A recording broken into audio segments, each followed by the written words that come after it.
Subscribe now. The subsidy was to go by June. In politics, one day is enough to do the miracle or the damage. But what is the essence of you saying in your inaugural speech that you are going to inflict more pain on the people? He said he was going to lead.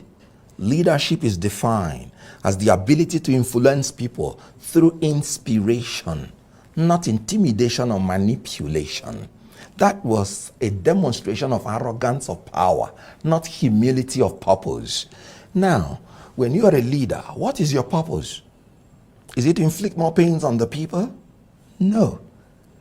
And you have to be humble about it, especially when the problem emanated from the incompetence and dishonesty of leaders, not from the complicity of the people. Now, let me start by saying, so that you do not misinterpret me as ever supporting anything about oil fuel subsidy.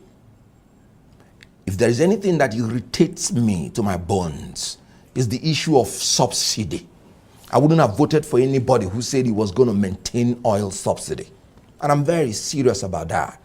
What is the wisdom in an oil producing country paying more than 7-point-something trillion to foreign countries to refine your oil and send it back to you?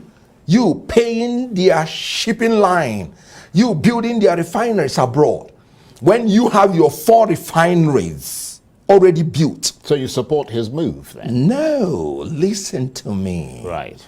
I am saying that I hate everything about oil subsidy, and I agree with anybody who says it's fraudulent, it's criminal, and has no business in the first place in the Nigerian economy. Like I said. Well, that's why he removed it. No. We should be as careful in coming out of oil subsidy as we were careless in going into it. We displayed recklessness and carelessness going into it in the first place. So when you are coming out, you wouldn't be as careless as you were going in. So what I'm saying is, when you want to remove it, there are 2 fundamental bases, and I talk now as an economist, that you must fulfill in order to make sure that you don't destroy the economy before building it post-oil subsidy.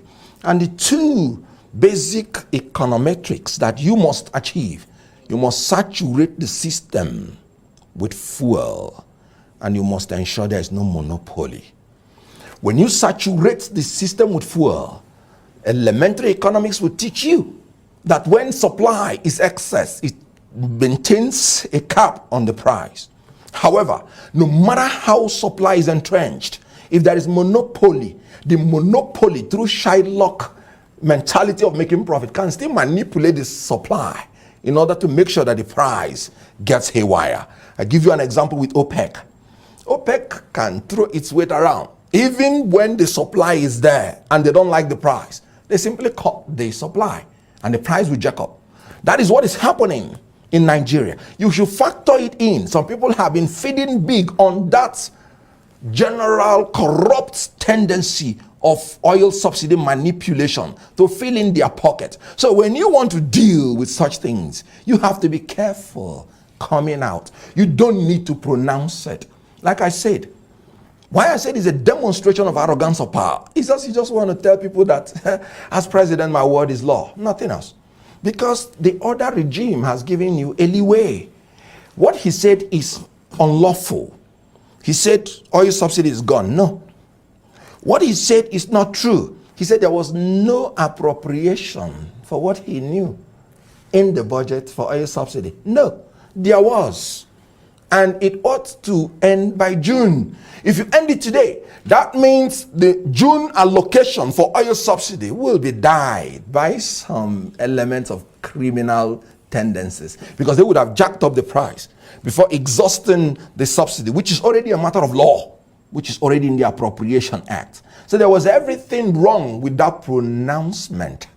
And it is anti-labor, it is anti-people, not because that I support oil subsidy, but because of the recklessness with which they are managing the exit of the oil subsidy. Right. Well, the